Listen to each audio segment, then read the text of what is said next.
चलिए सभी लोग मंगलाचरण की पीडीएफ निकाल लेंगे।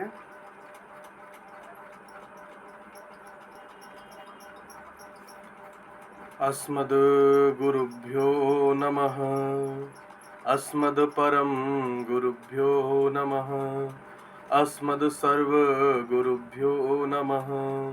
श्री राधा कृष्णाभ्यां नमः। श्रीमते रामानुजाय नमः।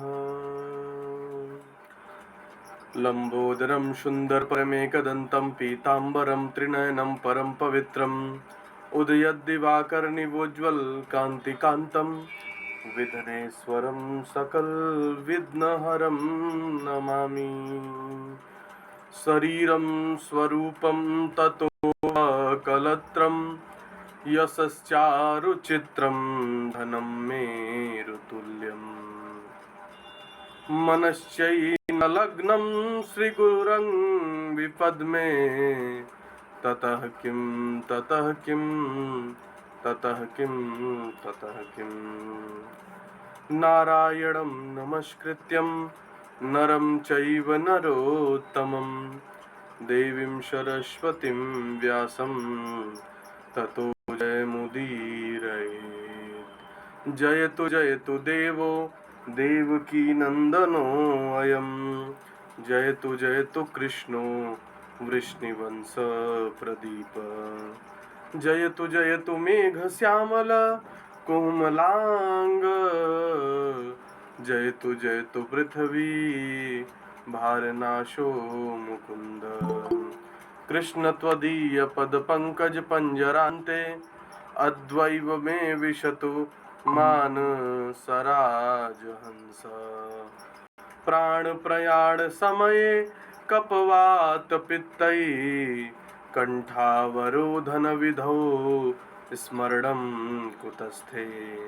वरहापीडं नटवरवपु कर्णयो कर्णिकारं बिभ्रदवास कनककपिशं वैजयन्तीं च मालाम्। रन्धानवेरुण धरशुधया पूरयन् गोपवृन्दै बृन्दारण्यं स्वपदरमणं प्राविशद गीतकीर्ति। करारविन्देन पदारविन्दं मुखारविन्दे विनिवेशयन्तं वटस्य पत्रस्य पुटे शयानं बालं मुकुन्दं मनसा स्मरामि। रामाय रामभद्राय रामचन्द्राय वेधसे रघुनाथाय नाथाय सीताय पतये नमः।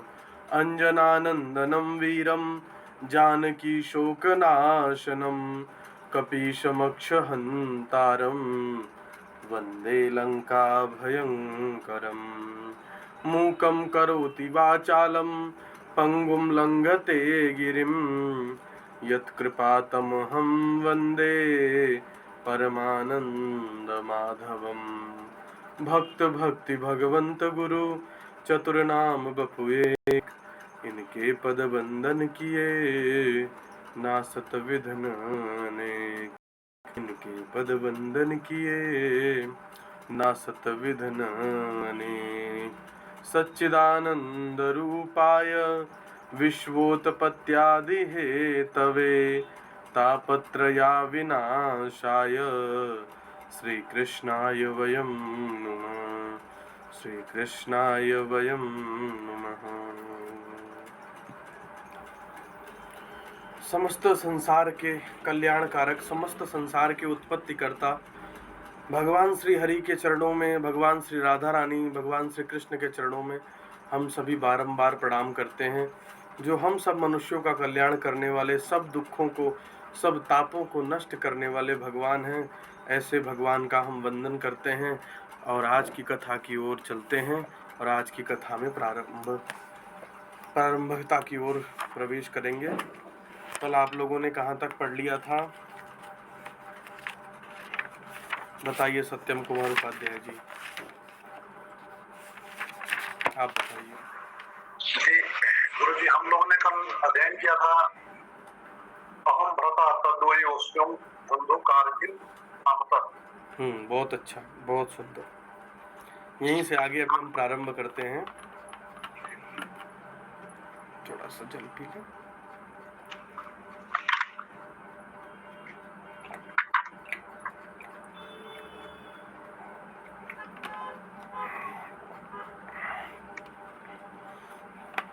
जी, अब हम लोग चलते हैं। देखिए, आज की कथा में जब आते हैं तो क्या कहा गया कि जब धुंधकारी प्रेत बन जाता है। जी, म्यूट कर लो अब आप।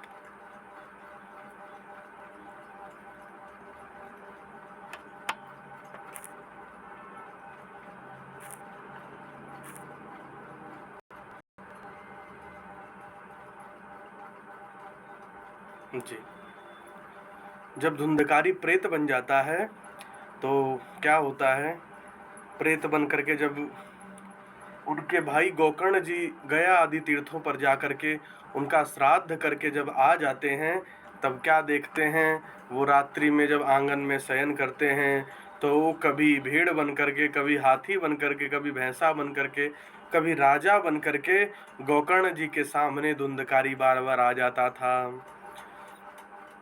एक बार ऐसे ही बिल्ली बन के छलांग लगाया जैसे ही उनके ऊपर, तो गोकर्ण जी डर गए और उन्होंने पूछा कि तुम कौन हो। हाथ में जल लिया और छिड़क करके पूछा, फेंकते हुए कहा कि तुम कौन हो, ऐसे इस प्रकार के नए नए रूप क्यों रख रहे हो। तो उसने कहा कि अहम भ्राता त्वदीयोस्मि। धुंधकारी कह रहा है कि अहम भ्राता त्वदीयोस्मि धुंधकारीति नामत स्वकीय नैव दोषेण ब्रह्मत्वं नासितं मया। धुंधकारी गोकर्ण जी से कहता है कि मैं कोई और नहीं हूँ, मैं आपका भाई हूँ। मैं कौन हूँ? आयुष्मान तिवारी जी, पेज नंबर 28 पे पढ़ा रहा हूँ मैं आपको, जो दूसरी पीडीएफ भेजी है ना जी गुरु जी, उसमें 28 पेज नंबर पे देखो आप।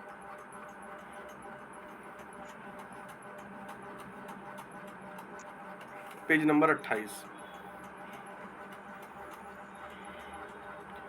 संस्कृत का जो श्लोक है, अहम भ्राता त्वदीयोस्मि धुंधकारी नामत स्वकीय नैव दोषेण ब्रह्मत्वं नाशितं मया। क्या कहता है कि मैं तुम्हारा ही भाई हूँ और मेरा नाम धुंधकारी है।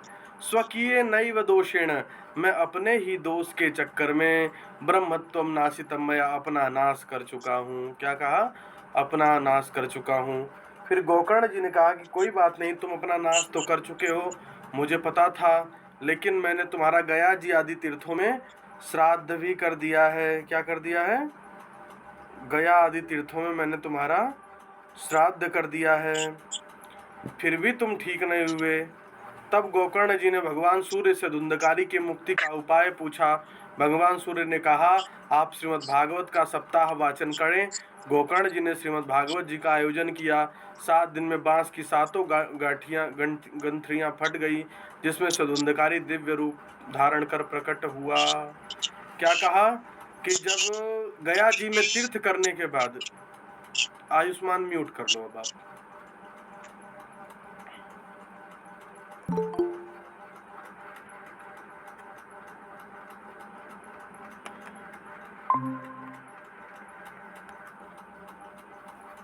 हाँ गौरव, बहुत लेट आते हो क्लास में आप। जी गुरु जी, राधे राधे। राधे राधे, इतना लेट क्यों आते हो? गुरु जी 12 बोले थे आज। अच्छा ठीक है, समय पे रोज 7 बजे उपस्थित हो जाया करो, ठीक है? जी गुरु जी, क्षमा। हाँ ठीक है। तो धुंधकारी ने क्या कहा कि मैं आपका भाई हूँ, पर उन्होंने कहा कि मैंने तो तुम्हारा गया जी में, गोकर्ण जी ने कहा कि मैंने तुम्हारा गया जी में श्राद्ध कर दिया, फिर भी तुम्हें मुक्ति नहीं मिली। फिर गोकर्ण जी ने सूर्य भगवान से पूछा कि इनको मुक्ति कैसे प्राप्त होगी।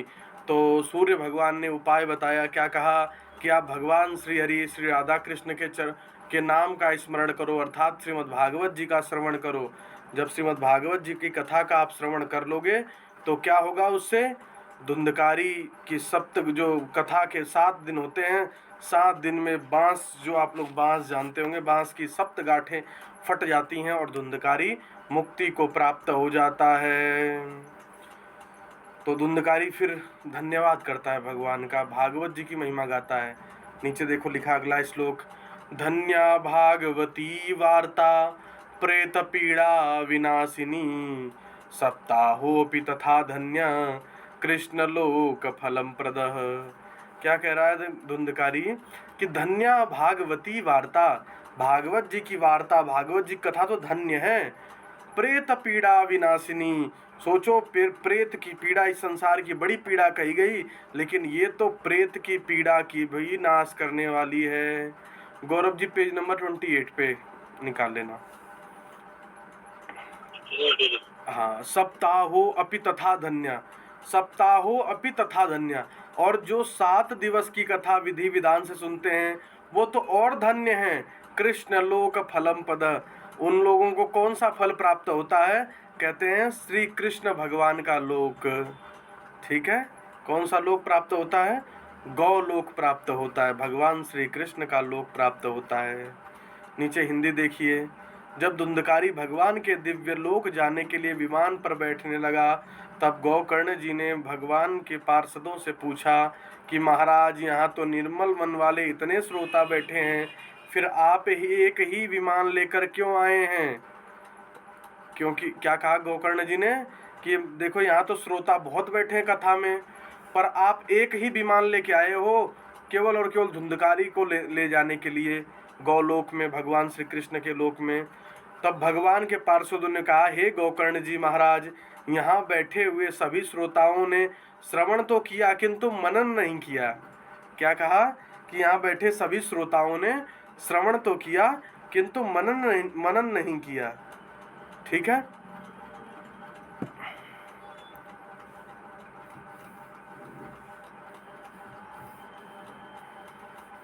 इसलिए सबके लिए विमान नहीं आया है। क्या कहा? इसलिए सबके लिए विमान नहीं आया। धुंधकारी ने श्रवण भी किया और मनन भी किया है, इसलिए केवल और केवल धुंधकारी के लिए विमान आया है। फिर उसके बाद फिर कहा कि गोकर्ण जी ने कहा फिर क्या किया जाए? तो भगवान के पार्षदों ने कहा कि पुनः भागवत जी की कथा श्रवण कराओ और उसमें भक्तों से कहना कि वो श्रवण भी करें और मनन भी करें। फिर बाद में सावन के महीने में पुनः गोकर्ण जी ने भागवत का कथा का अनुष्ठान किया। इस बार तो जितने श्रोता थे, ठीक है, इस बार जितने श्रोता थे उतने विमान प्रकट हो गए, साक्षात श्री हरि प्रकट हो गए और उन्होंने गोकर्ण जी को अपने हृदय से लगा लिया। क्या किया? साक्षात भगवान श्री हरि प्रकट हो गए और उन्होंने गोकर्ण जी को अपने हृदय से लगा लिया। और सावन मास की जब कथा दोबारा हुई, उसमें जितने श्रोता बैठे थे उन्होंने श्रवण भी किया और मनन भी किया, इसलिए जितने श्रोता थे उतने भगवान के विमान आए और भगवान के पार्षद लेकर के उन्हें भगवान के लोक, गौलोक, भगवान कृष्ण के लोक लेकर के चले गए। अगला श्लोक देखो क्या है। गोकर्ण जी भगवान से याचना करते हैं और भागवत जी की महिमा बताते हैं। क्या कहते हैं? अयोध्यावासिनः पूर्व यथा रामेण संगता तथा कृष्णेन ते नीता गोलोकम योगी दुर्लभम। ये भागवत जी की बहुत महिमा बताई गई। क्या कहा? अयोध्यावासिनः पूर्व यथा रामेण संगता, बहुत पूर्व की बात है कि अयोध्यावासी जैसे पूर्व यथा रामेण संगता, जैसे भगवान राम के साथ अयोध्यावासी उनके साथ उनके धाम को चले गए, उसी प्रकार तथा कृष्णेन ते नीता, इसी प्रकार भगवान श्री कृष्ण के गोलोकम योगी दुर्लभम भी वो लोग जो भागवत जी का श्रवण और मनन करते हैं, ये कहाँ को प्राप्त होंगे? गोलोक को प्राप्त हो जाएंगे और वो गोलोक योगियों के लिए भी दुर्लभ है। एक मिनट, राधे श्याम बताइए।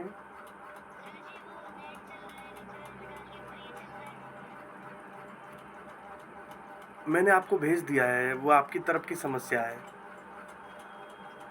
हाँ, एक बार आप किसी दुकानदार को दिखाओ उसको, ठीक है? हाँ, ठीक है, ठीक है, ठीक है, ठीक। हाँ, तो अभी हमने क्या पढ़ा कि जैसे भगवान राम के साथ अयोध्या वासी चले गए, ठीक है, उनके लोक को, ऐसे ही जो श्रीमद् भागवत जी की कथा का श्रवण और मनन दोनों करते हैं, वो लोग कहाँ, गोलोकम योगी दुर्लभम, उस गोलोक को प्राप्त होते हैं जो बड़े बड़े योगियों के लिए दुर्लभ कहा गया है। इस प्रकार भागवत जी की पूरी महिमा बताई गई है। जो महात्मा का ये अंतिम श्लोक है, अयोध्या वासिनः पूर्व यथा रामेण संगता तथा कृष्णेन ते नीता गोलोकम योगी दुर्लभम। जैसे अयोध्यावासी पूर्व समय में यथा रामेण संगता, जैसे राम भगवान के साथ गए, तथा कृष्णेन ते नीता, उसी प्रकार वे लोग जो भागवत जी की कथा को श्रवण और मनन करते हैं, अभी इन दोनों का अंतर भी बताऊंगा, गोलोकम योगी दुर्लभम, ऐसे लोग योगियों के लिए भी जो दुर्लभ है गोलोक, उस लोक को प्राप्त हो जाते हैं। श्रवण मनन में अंतर कौन बताएगा? आप लोगों में से कोई है जो आप लोग में से श्रवण मनन में अंतर बता सकता है?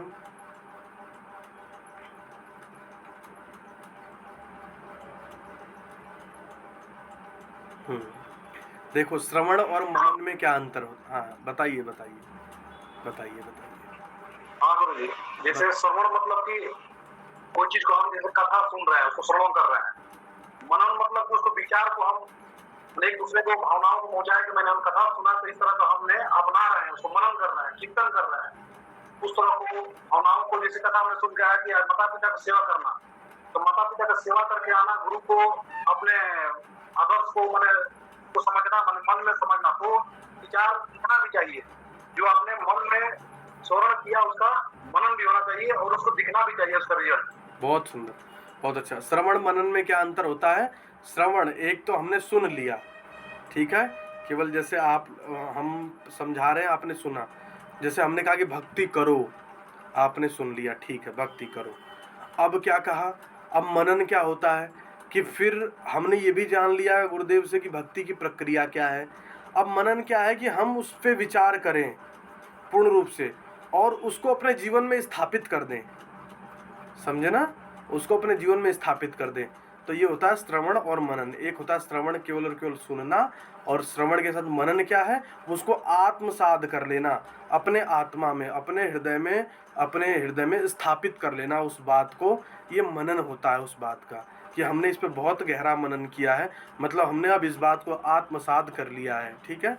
तो श्रवण और मनन, एक तो ऊपर ऊपर सुना और निकाल दिया, कथा से बाहर, पांडाल से बाहर निकले तो कोई पता ही नहीं कि कौन सी कथा हो रही थी, क्या नहीं हो रहा था। वो कहानी आप लोगों ने सुनी होगी ना, कि वो स्कूल वाली कहानी आती है कि गुरुजी पूछते हैं कि राम जी का धनुष किसने तोड़ा, तो बच्चे कहते हैं कि जी हमें नहीं पता, हमने नहीं तोड़ा है। तो वो वाली स्थिति जिनकी रहती है, तो वो मनन नहीं करते हैं। जो मनन करते हैं वो बताते हैं कि राम जी का धनुष, शिव जी का धनुष किसने तोड़ा, ठीक है ना। तो आगे हम लोग चले फिर, अब सप्ताह विधि की तरफ चले। यहाँ तक ये महात्मा का विषय पूर्ण हुआ। अब बताइए, यहाँ तक किसी को समस्या है तो फिर मैं दोबारा बताऊं, फिर आगे चलूं, बताइए। हाँ मांडवी, बताओ आप। जी गुरुजी, समझ में आ गया यहाँ तक पूरा। यहाँ तक आ गया। आप बताओ सत्यम कुमार उपाध्याय जी, आप बताइए। ये गुरुजी समझ में आ गया। गुरुजी बताइए, आवाज नहीं आई आपकी। जी गुरुजी समझ में आ गया। ठीक है, गौरव आप बताओ। ठीक है, आ गया। आयुष्मान। गुरुजी, मुझे कुछ भी नहीं समझ आया, मैं तो बीच में घुसा ना। हाँ, आप बीच में आए हो। आपको परसों की कथा समझ में आई थी? हाँ जी गुरुजी। ठीक है, परसों कथा आपको समझ में आई थी ना? हाँ गुरुजी। हाँ, तो उसमें कथा में क्या था बताओ, जो आपको समझ में आया वो बताओ पहले थोड़ा सा। जी गुरुजी, बता रहा हूँ।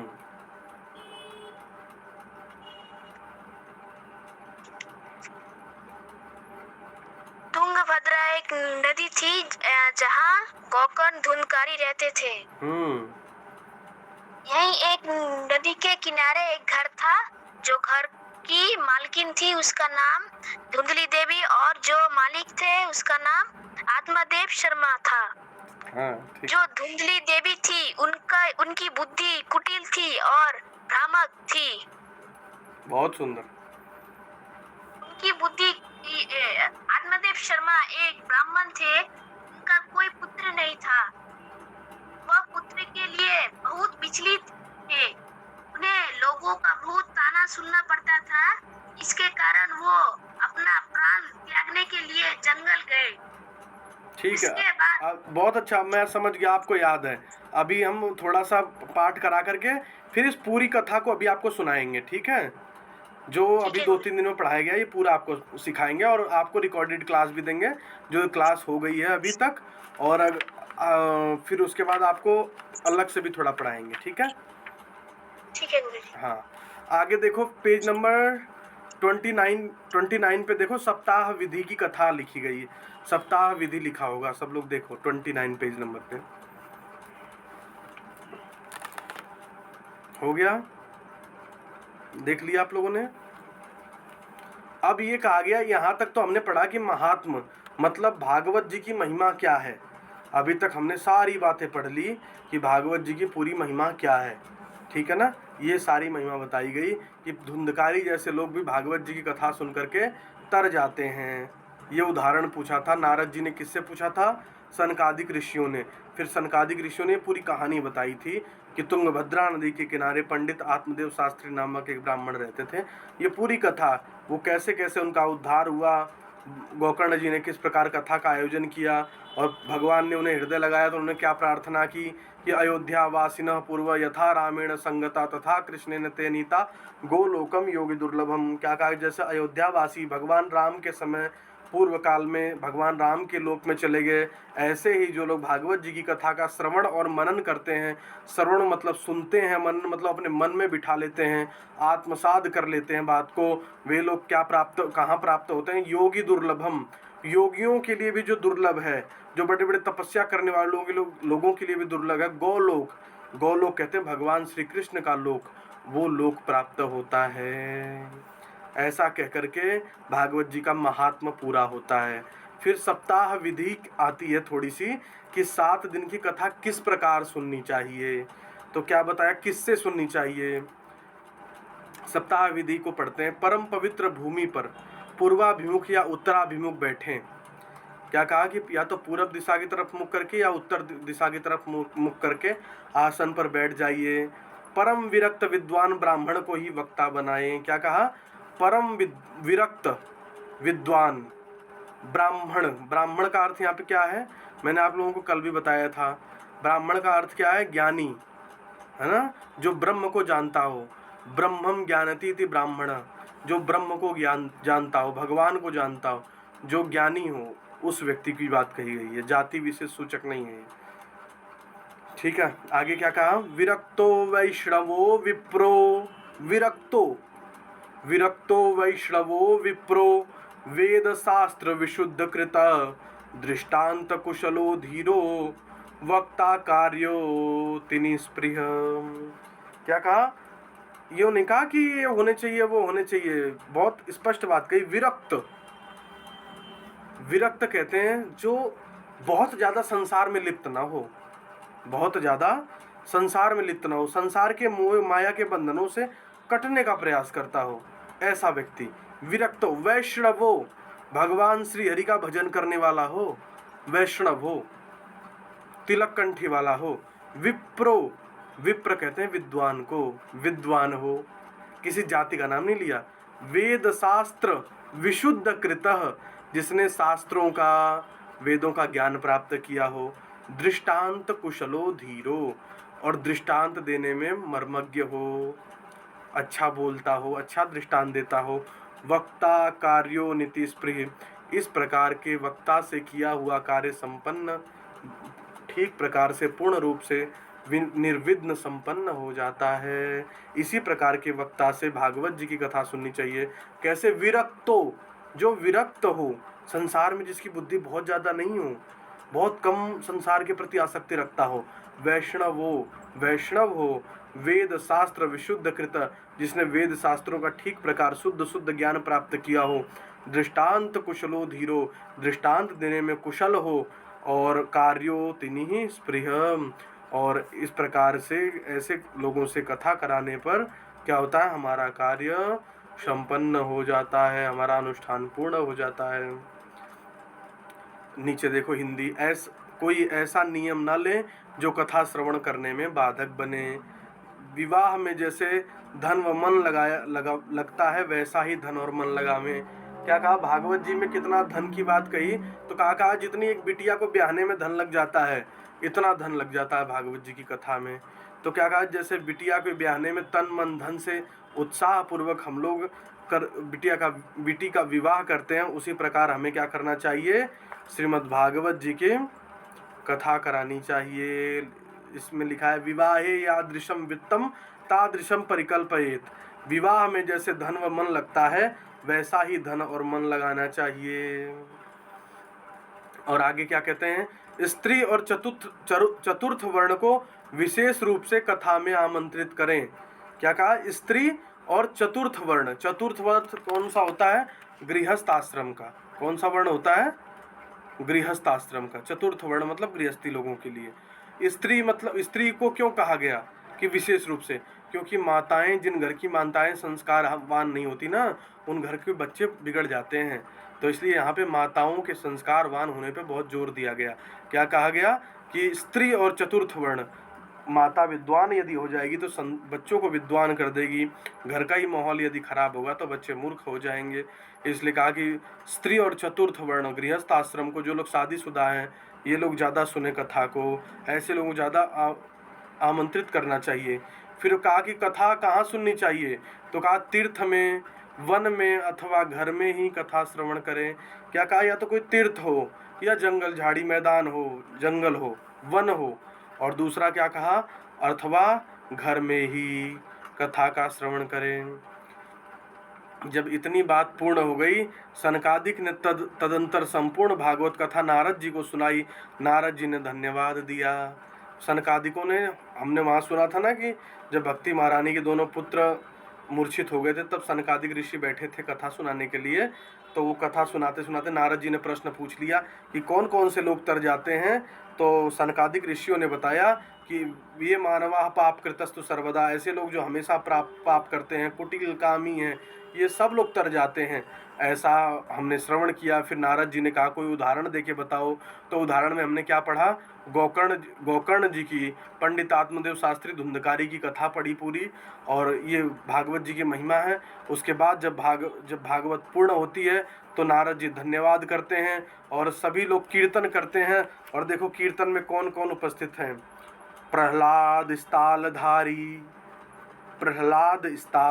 और ये बड़ा है तो एक एक करके आप लोग मिलाते रहिएगा। प्रहलाद स्थालधारी, तरल गति तया, चोद्येव कांस्यधारी, वीणाधारी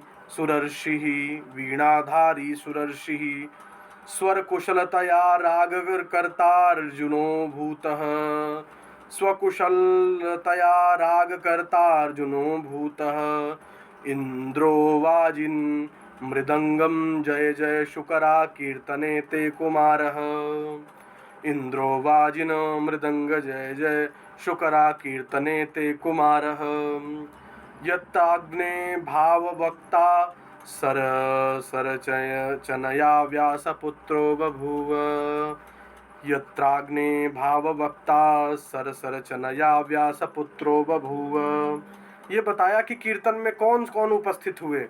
अब एक बार पूरा पढ़ते हैं।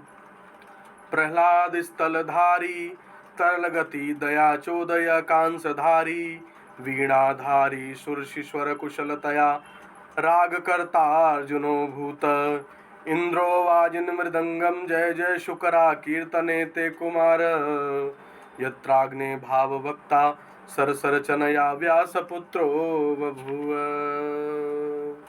क्या कहा, सुनो।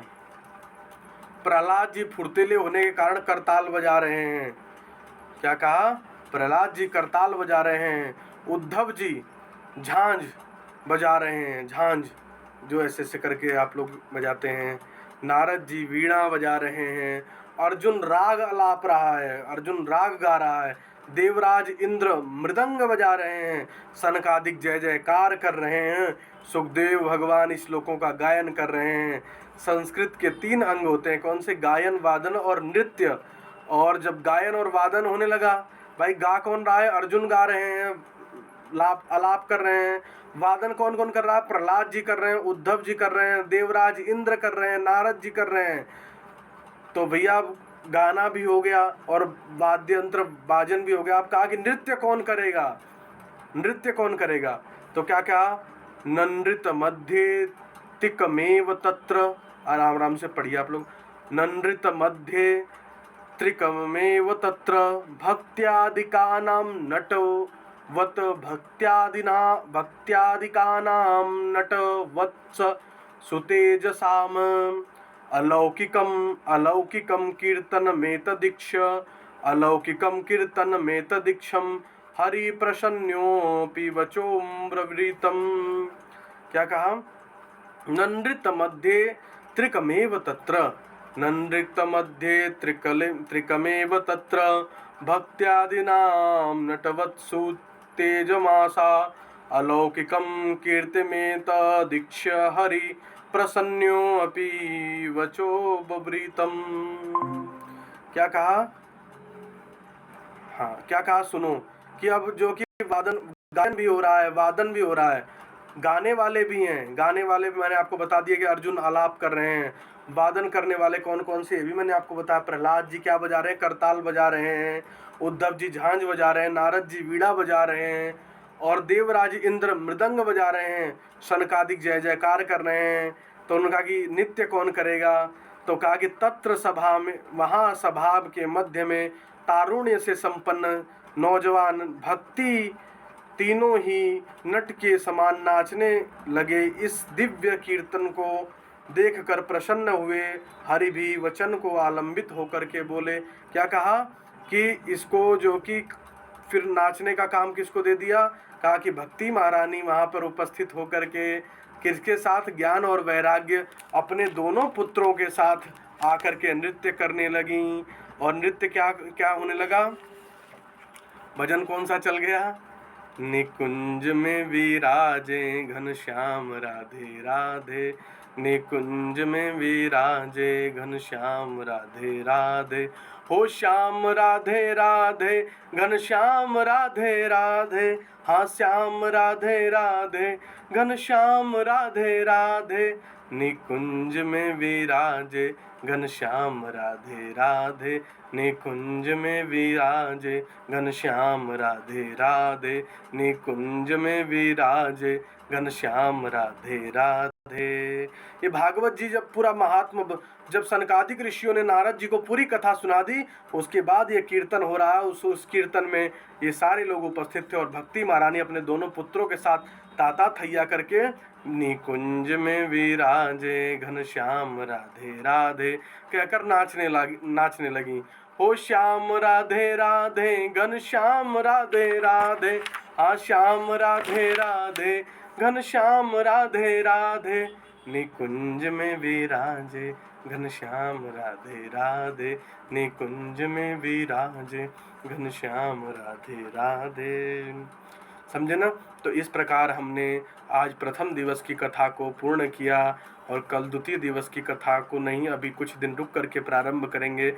अभी प्रथम दिवस की कथा का पूर्ण अभ्यास करने के बाद ही हम लोग द्वितीय दिवस की कथा की ओर प्रवेश करेंगे। तो अभी हम लोगों ने पूर्ण कथा को सुन लिया है प्रथम दिवस की, ठीक है। अब आप लोगों से जो सुनना है मैं वो सुनता हूँ, फिर उसके बाद बातचीत को आगे बढ़ाते हैं। आज इतना ही पढ़ाएंगे। आज प्रथम दिवस की कथा समाप्त हो गई।